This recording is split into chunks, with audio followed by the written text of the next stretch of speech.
All right, what's happening, y'all? It's your boy Rico from StreetScores, and man, Adam Peters got away with the biggest steal of free agency, man. We got to talk about Adam Peters' best signing of the 2024 free agency, arguably the best signing of all free agency from any team. We're here to talk about linebacker Frankie Luvu and the impact that he's had on this team. We're going to break down some stats. We're also, of course, going to talk about some of the national media love that he's getting around the NFL right now as well. We're going to talk about how bad the 2023 linebacker core was and how improved it is right now just from having Frankie Luvu on it. But before we dive into all of that, make sure you stiff arm that like button, stiff arm the subscription button, and stiff arm the bell next to that subscription button so you get notification each and every time I release an informative and opinionated video just like this one. Make sure you stay tuned for all of the content. I'm going to keep bringing y'all videos like this one where we highlight specific moves and players, especially now that we're on this super winning streak. We're going to continue this against the Ravens. Speaking of the Ravens, I will be live streaming that game, the entire game play-by-play analysis, full breakdowns and everything like that, and I will be coming to y'all with daily videos, even some days maybe 2 videos. And then I'm also, of course, if you're an exclusive channel member, you will be getting those exclusive film sessions. Just become a channel member, join the family. You will have access to those exclusive film sessions. I'm doing like a handful a week. And without further ado, let's go ahead and dive into this video, man. Let's get it. Adam.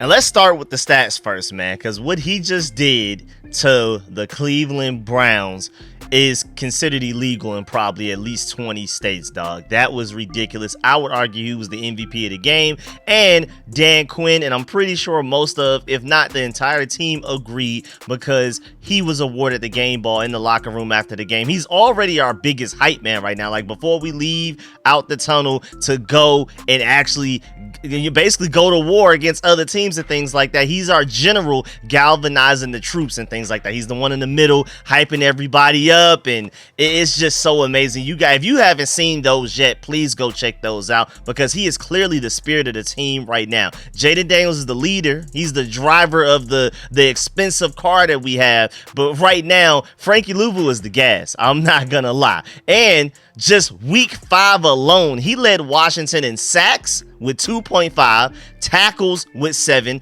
quarterback hits with 3, tackles for loss with 2, and he was the only one on the team with a fumble recovery. And shouts out to Ben Standig for also pointing out that he led our team in pushing a blocker into the QB for a combined sack with one of those as well, because one of those sacks, half sacks that he was credited with, I believe he split it with Bobby Wagner, he literally threw the blocker into the quarterback. I don't think Frankie Luvu ever even actually like touched Deshaun Watson on the play. That's insane stuff. So when you're taking a look at his Pro Football Focus grades from this previous game, Pro Football Focus gave him an 80 overall grade, the best of anybody on the defense, because in second place you have Dorrance Armstrong, then Deron Payne, then Quan Martin, then Jonathan Allen, then Bobby Wagner, and then 7th you have Noah Benogany, 8th Jeremy Chin, Benjamin St. Juste 9th, and then Javonte John Baptiste 10th. But again, Frankie Luvu was graded the highest defender out of that dominant defensive performance that they just showed against the Cleveland Browns. I don't consider them the fact that I don't acknowledge the 13 points they scored. That only touchdown that they scored was completely garbage time. We're playing soft zone coverage, just like you could do whatever you want underneath, gain as many yards as you want. We'll just rally at the end. But we even started pulling starters. Jaden Daniels was already pulled out of the game by then as well, like a whole possession or 2 before the Cleveland Browns even scored that touchdown. So really they only like technically allowed 6 points in actual real game action. If like for any reason we wanted to continue playing our starters, I wouldn't be surprised if we ended up putting up 50 on them on offense and preventing them from even getting the 13 points that they got. Maybe they get a field goal and make it 9, but I don't think they get that touchdown if we really wanted to stop them. But just to let you know, against the Browns alone, Frankie Luvu had 10 pass rushing snaps. We're just talking pass rushing. This is it. Like, if we're talking about like the lead of pass rushing, just to let you know, Myles Garrett had double-digit pass rushing snaps, I think like 20-something. He only ended up with 3 pressures and no sacks. Frankie Luvu, on the other hand, only 10 pass rushing snaps, like way less than half Myles Garrett had. 5 pressures, almost double what Myles Garrett had.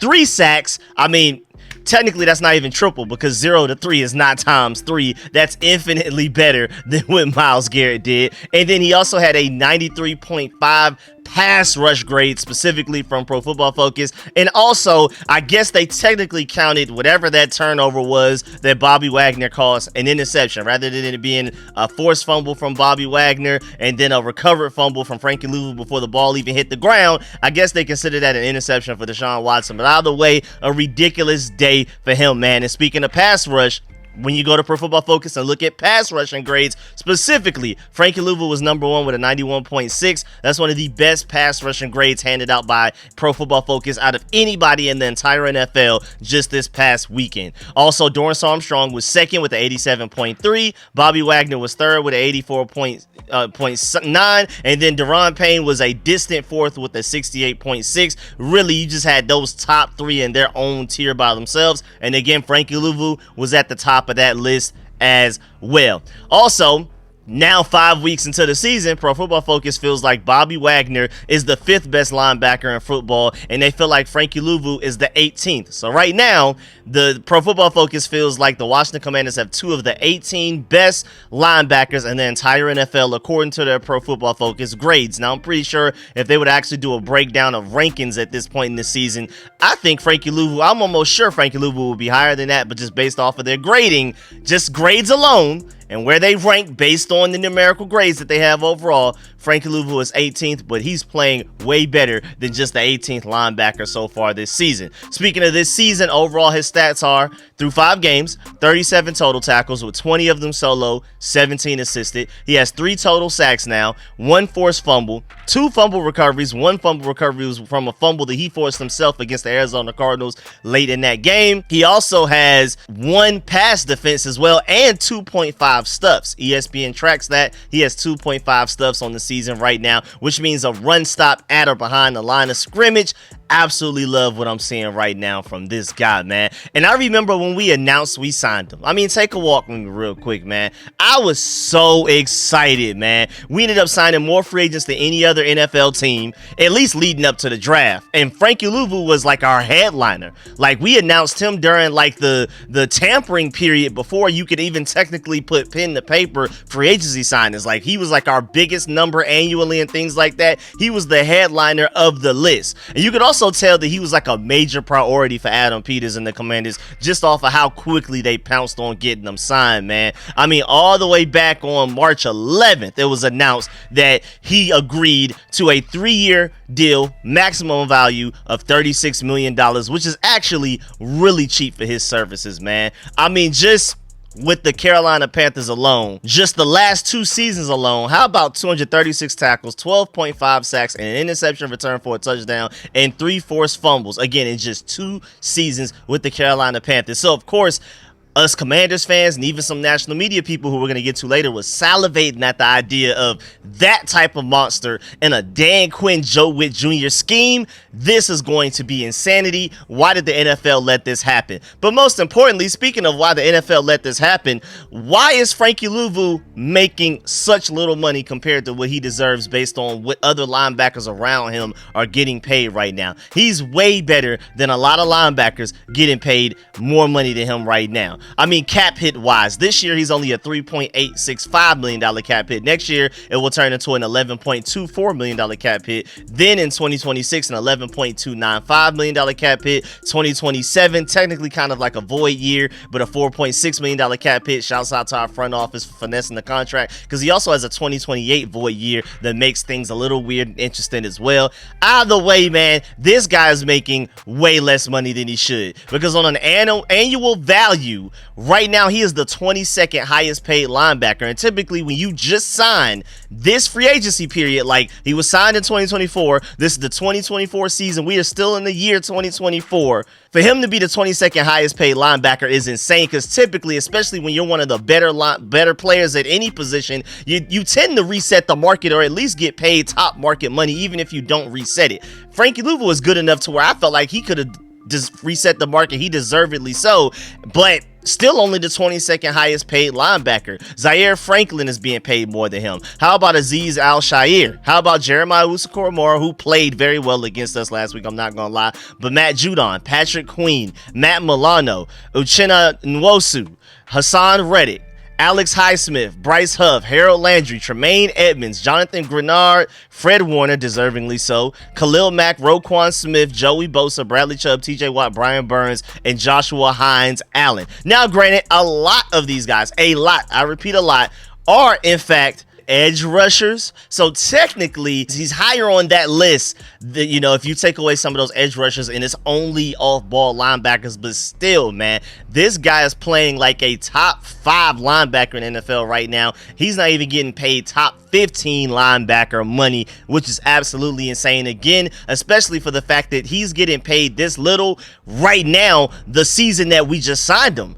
In a couple of years, he's going to be like he's going to barely even reach the top 30 highest paid linebackers by the time his contract is done. This is insane value that we got him for. And you have to question, how do we even get him to sign that contract? I mean, that had to purely be just off of the belief and the strength that Dan Quinn and Joe Witt Jr.'s system will get the most out of him. So when he is up for another contract, he'll be able to get paid the ridiculous elite level money like the Fred Warners and Roquan Smiths and things like that, just off of the fact that this system is going to show and bring out the strengths in him, like bring out his best qualities and show why he deserves to be the highest paid linebacker in the NFL when the time comes. Also, in addition to that, there also has to be a belief that Adam Peters will turn this franchise around. Because since when do people take less money to play for the Washington Commanders, the Washington football team, the Washington Redskins? Really, my entire life, when has a player just ever taken less money to come here? Like, usually, if we even could sign a free agent from another team, like an outside free agent during the free agency period, and that was already hard enough to do in itself, but even if we could get them, they would supremely tax us. Basically, with the mentality like, well, I'm about to go over here to this dysfunctional organization, destroyed by Dan Snyder, run by Dan Snyder at the time, and do a bunch of losing while I'm there. So how about at the very least I get paid crazy money to make up for it? How about I at least set my family up for some sort of like generational wealth while I'm over here sacrificing my good football years with this Washington team? And boy, we needed them, man. Under Rivera and Del Rio, we were a weekly display of how not to play linebacker. Now, Cole Holcomb, not gonna lie, when healthy, was pretty good. And Jamin Davis was even pretty good as long as he had like a true Mike linebacker like a Cole Holcomb that had like the green dot on the helmet. He was the quarterback of the defense. He had the headset and the helmet to receive play calls directly from the defensive coordinator at the time. While as long as he was on the field with Jamin Davis played well. But whenever Cole Holcomb got hurt, and it happened quite a bit, Jamin's quality of play immediately plummeted, man. He just wasn't good as like a true Mike linebacker. He was supposed to be the off ball, similar to how Frankie Luvu is playing freely right now with Bobby Wagner as the true Mike quarterback of the defense, greened out on the helmet and things like that. That's how Jamin Davis prospered to an extent, nowhere near the level of what Frankie Luvu's giving us right now. But at least Jamin Davis gave you quality football as long as he had that next to him. Because even Cody Barton, he was hurt a lot last year, and then even when he was there, he wasn't really good. But Jamin Davis played better when Cody Barton was on the field. That's just who he's been. But really, outside of Cole Holcomb and Jamin Davis, it's been really ugly for a long time. I mean, no matter what list from whatever website or expert you look at, the Commanders were considered one of, if not the worst linebacker group in the NFL last year, the 2023 season. Jamin Davis was our highest graded linebacker by far last year with a 67.6 overall Pro Football Focus grade, which isn't bad, but it's also not great. I mean, how about David Mayo? How about a 55.7? How about Cody Barton, who was supposed to be one of our bigger free agency signings that offseason and supposed to be our Mike linebacker of the future? How about a 53.9 Pro Football Focus grade? And on top of that, let's just go back to David Mayo real quick, and the fact that I don't even believe he's on a team this season right now. He hasn't recorded a single stat. I think he is a free agent right now with good good reason. And even speaking of Jamin Davis, with him being the best linebacker we had on the team last year and arguably the past couple of years, it's crazy that just in one offseason, this regime comes in and Jamin Davis goes from being one of our best linebackers, arguably our best linebacker at least last year, to this regime feeling like he's not even supposed to be a linebacker at all. How about this regime came in and immediately moved him to edge rusher? And granted, he has had some success, but he hasn't necessarily shined. I don't think he'll ever live up to the first round pick. But the fact that this regime came in and immediately identified as Rivera and Jack Del Rio's best linebacker, that this guy shouldn't even be playing that position at all, is absolutely insane. And the proof is in the pudding by how great this linebacker group is playing right now. Now, even though I am in the group of people that feels like Jamin Davis at worst could at least be like a fourth off-ball linebacker on the depth chart, I mean, you don't got to completely remove him from the position, because again, he played some quality football as long as you had a guy like Bobby Wagner and Frankie Luvu out there with him. And he even had a tackle for loss against the Browns in that garbage time right before they scored a touchdown, I believe. But man, out of the way, thank goodness the David Mayo and John Bostic days are over, dog. I mean, we had two ex-linebackers in Rivera and Jack Del Rio that couldn't figure out the linebacker position to save their lives, man. I just don't understand how. I mean, maybe they were overthinking it. Maybe because they were ex-linebackers, they felt like they could just sign or draft anybody and figure it out because this is where we're great at. I'm just going to assume it's either malpractice or ego or a mix of both, man. And I'm telling you, last year we had statistically the worst, like literally ranked 32nd, dead last defense in the NFL in 2023. We were only better against the run than 5 defenses. That's literally it. And then we were dead last against the pass, and we were so bad against the pass that even though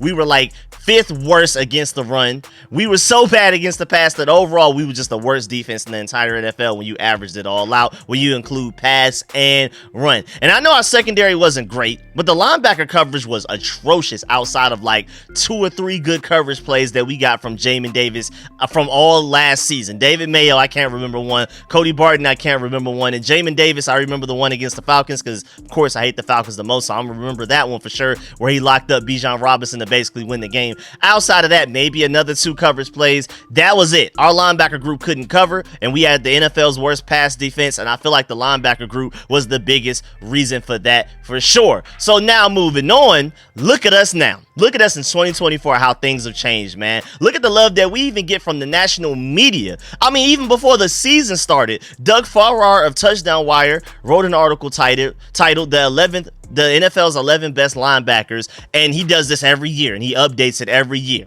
And this was all the way back on June 11th earlier this year. He had Frankie Luvu ranked 2nd, only behind, of course, Fred Warner, who is like right now undisputed the best linebacker in the NFL right now. Even Pro Football Focus agrees he has the highest grade when we were looking at the grades earlier. But he said in his article, Luvu ranked 11th on last year's list, just making the cut. He said that's when he really caught my eye as a do-it-all linebacker who could really be special, and his 2023 season was quite the breakout campaign. The former Panthers star signed a 3-year, $31 million deal with the Commanders that includes $14.625 million in guarantees, and he's earned that after a year in which he had 7 sacks, 20 total pressures, 84 solo tackles, 10 tackles for loss, 47 stops, and 2 forced fumbles. In coverage, Luvu allowed 38 catches on 51 targets for 371 yards, 240 yards after the catch, 2 touchdowns, and no interceptions, 5 pass breakups, and an opponent passer rating of 107.6. Luvu did all of this on a defense that didn't present a ton of star power around him, and I completely agree. Frankie Luvu's stats suffered because the defense around him wasn't really good, first of all, just talent-wise, but most importantly, the coaching staff just didn't care. They just didn't even try for real. Luvu did all of this on a defense that didn't present a ton of star power around him. Now that he's with Dan Quinn in the nation's capital, we can see a higher level from Luvu. Aha, yes sir. And as much as anybody on this list, Luvu brings a fully realized skill set in which he's at or near the top at so many things. He attacks from the line of scrimmage like a legitimate edge rusher, and he's a real pain when covering opposing receivers all over the field. And he also tweeted back on June 10th along with a film breakdown on Frankie Luvu, saying Frankie Luvu had a major uptick in performance in 2023 to the point where he we could credibly argue that he was the NFL's second best linebacker. That was before he officially put out the article the day afterward that we just read about. And then, led by Frankie Luvu, ESPN's Mike Clay, all the way back on June 11th, I believe, like around the same time, he said that the Commanders linebacker group, he had that ranked number one out of the entire NFL, like even higher than the 49ers led by Fred Warner. He feels like basically entering the season, the Commanders had the potential to be the best linebacker group in the NFL when you talk about Bobby Wagner, Frankie Luvu, Mykal Walker, Jordan McGee, and Jamin Davis still playing technically off-ball linebacker at the time. And just to be petty, just to let you know, he had the Giants linebackers ranked 18th, the Cowboys linebackers ranked 25th, and the Eagles linebackers ranked 30th. Just to be petty, man, just to throw it in there. And it's starting to look like that as we get further into the season. Mike Clay may not have been lying. I don't know about first right now. They haven't necessarily played like the best linebacker group in the NFL so far, but they've played like one of the better ones, and they're only going to continue to get better because a lot of these other linebacker groups, most importantly, like the 49ers, who Adam Peters had a large role in playing. I believe he's even the one that literally drafted Fred Warner himself. These defenses and these linebacker groups have continuity dating all the way back to last season, even further than that. These guys barely even played a preseason together. Bobby Wagner didn't play in a single preseason game. A lot of our defensive starters didn't, so I wasn't surprised when we came out flat against the Buccaneers, and how we've noticed every week we've just gotten significantly better, like enough to where like you could definitively say this defense has gotten better every week. And that's just obvious because these guys haven't had much time around each other, and they're only going to get better. They're only going to continue to improve, and this defense will start to play lights out sooner than you think. And that was all before the season even started, just to let you know. All of those compliments from Doug Farrar, Mike Clay of ESPN and things like that, that was before the season even started. Now listen to all of the praise that Luvu is getting after just 5 weeks of playing great football. 5 weeks of Pro Bowl, dare I even say all pro level football, 5 weeks into the 2024 season. Ari Marov at My Sports Update tweeted, "My guest this week on NFL Spotlight will be Commanders linebacker Frankie Luvu." He said Luvu is coming off of a huge game on Sunday with 2.5 sacks, 7 tackles, and a fumble recovery. A former undrafted free agent. I mean, don't forget that.